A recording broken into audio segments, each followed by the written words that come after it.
Hi guys, kamusta ang lahat pagkatapos ng 2024?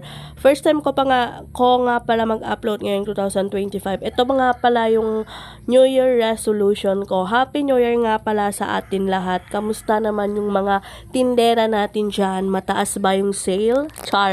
O maraming utang. So, ngayong 2025, magsisipak na talaga ako mag-upload ng video about sa tindahan. Kasi last year is, kahit hindi naman ako busy, is tinatamat talaga ako mag-upload. So, ang New Year resolution ko is mag-upload na talaga ako ng bit. Yo, ganun! Kasi malapit na naman ako ulit magsahod. Kaso nga lang, matagal kasi hindi ako nakapag-upload. So, ang topic natin ngayon ay ang daily routine ko dito sa aking tindahan. Kung makapag-topic, akala mo nasa eskwelahan. So, ngayong araw na to, isamahan nyo ako sa daily routine ko dito pagkatapos mag-grocery. Alam nyo ba guys, akala siguro nila napakaganda, hindi naman, akala siguro nila napakagaan ng trabaho, pagkakaroon ng isang tindahan at magiging hands-on ka dito. Nakakapagod din pero worth it naman ang lahat kasi ito yung hanap buhay.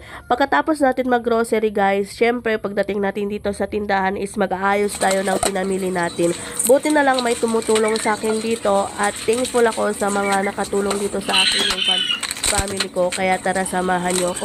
Pagdating ko dito, ako na pala ang nagtapos ng lahat ng gawain dito sa tindahan.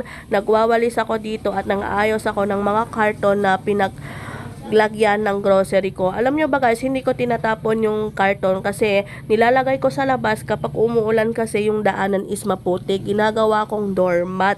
At yung iba, nililikpit ko kasi meron bumibili ng karton, binibenta ko ng 5 pesos. Syempre, hindi ko binibigay kasi sayang naman kapag binigay ko, sayang naman yung 5 piso, 'di ba?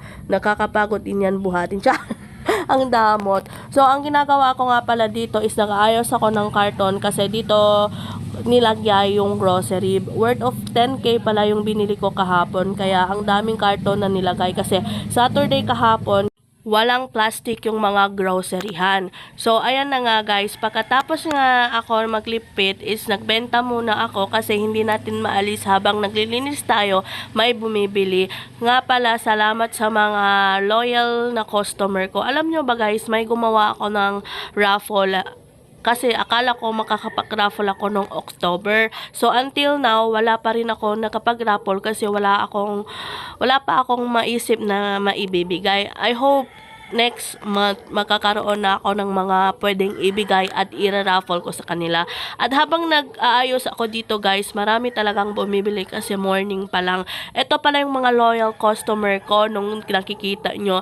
Alam nyo ba guys, napakasaya ng puso ko kapag maraming bumibili sa tindahan ko. At syempre ito na din yung update ko ng tindahan ko after ng 7 months. Ito na pala yung laman ng tindahan ko. So, thank you nga pala sa mga customer ko at sa mga bumibili dito at walang sawang sumusuporta para akong artista na sumusuporta. So, masaya lang talaga ako kasi kahit papano kahit hindi naman mataas yung sale ko araw-araw, hindi sila sumasawang pumuntang magbili dito. Ganun, kahit marami kaming tindahan dito. At ituloy natin yung ginagawa ko. Hindi pa rin pala tapos maglagay ng mga stock dito, kaya tinuloy ko na lang maglagay ng mga downy. Alam nyo ba guys, kahit nakakapagod pero kapag nakikita ko yung tindahan ko, apakapuno is napakaganda talaga sa mga mata at sa puso ko. So ayun na nga, ito na nga pala yung kinalabasan kanina, napakadaming karton at pagkadaming basura. So ito na luwag-luwag na kahit paano. Ito na pala yung table ko, malinis na konti. At ito nga pala binili kong doormat, napakaganda, bagay na bagay dito kasi maputik. So ito na pala ang lahat ng video ng 2024. Thank you so much sa panonood. Habang gumagawa ko ng